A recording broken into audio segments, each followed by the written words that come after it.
Hoje a gente vai falar sobre sacrifício e espiritismo. Parece um tema, talvez pareça algo óbvio para alguns, mas ele requer algumas reflexões. Primeiro, se o espiritismo ele prega o sacrifício pessoal, se o cristianismo como um todo prega esse sacrifício pessoal, e que tipo de sacrifício seria esse benéfico, ou qual tipo de sacrifício realmente o espiritismo porventura venha a falar a nós.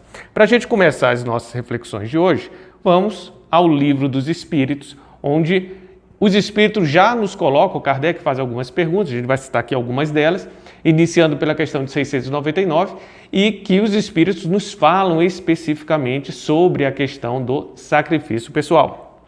Eles nos dizem o seguinte: todo sacrifício pessoal é meritório quando feito para o bem. Quanto maior o sacrifício, tanto maior o mérito. E continua: todo sacrifício pessoal, tendo em vista o bem e sem qualquer ideia egoísta, eleva o homem acima de sua condição material, portanto, eleva-o à condição espiritual, à sintonia superior. Então, os Espíritos nos colocam a questão do sacrifício como extremamente vinculada com as boas práticas espíritas, como uma base, talvez, para o próprio cristianismo. Nós costumamos falar que este sacrifício ele é como que uma consequência das virtudes desenvolvidas. Ocorre que a palavra sacrifício ela pode nos trazer algumas percepções que precisam ser esclarecidas sobre que sacrifício é esse. Quando a gente ouve sacrifício, não raro a gente entende que são aquelas dores, precisamos passar por dores, por sofrimentos, precisamos passar por situações muito dolorosas para que se configure em sacrifício. Ou precisamos abrir mão das questões materiais para se configurar sacrifício. E, na verdade, este sacrifício que o cristianismo nos propõe, ele é um sacrifício da vida espiritual, é vivermos a vida de espírito. E, por consequência, as questões materiais se tornam secundárias, os sucessos do mundo se tornam apenas uma ferramenta para que eu propague o Evangelho, as dores que eu passo se tornam uma oportunidade para que eu possa apresentar Jesus àqueles que me observam, as situações fáceis do mundo também se tornam oportunidade de apresentarmos Jesus para aqueles que ainda estão muito apegados ao nosso mundo, que tem por objetivos de vida coisas transitórias do plano material. E isto tudo é visto como um sacrifício, mas para o discípulo sincero, consciente, aquele que já vive mais da vida do espírito que da vida da matéria, isso é algo natural, é uma consequência natural do seu foco de vida. Então, se a gente tem objetivos de vida inerentes ao mundo material, torna-se muito sôfrego, muito martirológico abrirmos mãos das ferramentas do mundo, porque, em verdade, estaremos abrindo mão daquilo que colocamos como objetivo de nossas vidas. Então, se eu tenho por objetivo da vida o sucesso no trabalho, no meu emprego, sucesso profissional, eu ter que abrir mão disso é algo muito difícil, porque eu pautei a minha vida inteira com o objetivo de conseguir sucesso profissional. Se o meu objetivo é conseguir conforto material, entenda-se aqui conforto material em toda a sua amplitude, porque geralmente quando a gente ouve conforto material, as riquezas, etc., a gente imagina alguém que tem mais do que nós.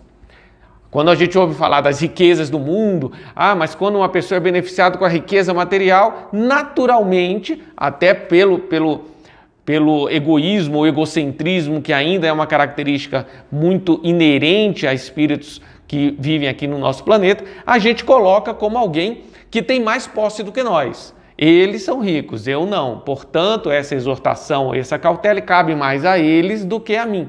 Mas se a gente olhar aqueles irmãos que são menos beneficiados materialmente do que nós mesmos, para eles nós somos os ricos. Então, quando o Evangelho fala das riquezas, das comodidades materiais, ele está falando de tudo aquilo que vai além do necessário. E a gente lembra lá no Livro dos Espíritos, quando eles nos orientam entre o necessário e o supérfluo. né? O necessário, aquilo que me mantém ativo no bem, e o supérfluo, tudo aquilo que poderia ser dispensado da minha vida e ainda assim eu conseguiria agir no bem. E aí a gente consegue ter mais ou menos a sensação da quantidade de supérfluos que ainda temos. Não significa que para eu fazer um sacrifício agradável a Deus, digamos assim, eu tenho que me dispensar de tudo isso se eu não estiver amadurecido moralmente o suficiente para que abrir mão disso seja mais benéfico do que utilizar aquela ferramenta para algum investimento, para alguma coisa positiva aos meus irmãos. Então ele esclarece aqui que o sacrifício pessoal é inerente ao cristianismo como uma consequência natural das virtudes que a gente desenvolve. O espírito que é mais espiritualizado que materializado, as comodidades materiais não são um empecilho para ele fazer o bem. O fato de me agradar ou não me agradar não deve determinar a minha atitude. Esse é o grande diferencial do cristão. O que deve determinar a nossa atitude é o que é correto, harmônico perante as leis de Deus, e o que não é correto, o que não é harmônico perante as leis de Deus, me agradando ou não. Regra geral, nos pautamos em nossos comportamentos por aquilo que nos agrada ou por aquilo que nos desagrada. Há ainda resquícios do reino animal, cujos os espíritos ainda naquele reino animal pautam o seu comportamento, aprendendo ainda sem despertar de consciência, pelo que dá prazer ou pelo que traz dor. O que dá prazer eles tendem a fazer, o que traz dor eles tendem a evitar. Como nós estamos mais próximos do reino animal do que do angelical, a gente ainda traz muitos resquícios quase que instintivos desta fase que passávamos. Então, aquilo que nos agrada, que nos dá prazer, a gente tende a repetir e a estimular. Aquilo que nos desagrada ou que nos causa dor, a gente tende a não fazer. Quando caímos em consciência cristã, e aí temos o grande exemplo do próprio Cristo, ele se deixou levar à cruz para nos dar o exemplo do sacrifício pessoal sem a corrupção de seus valores íntimos. Qualquer injustiça que o mundo possa lhe impor, qualquer dor que o mundo possa lhe impor, é pequena demais para que você corrompa os seus valores morais, para que você se desvie do caminho do dever para o qual você foi criado.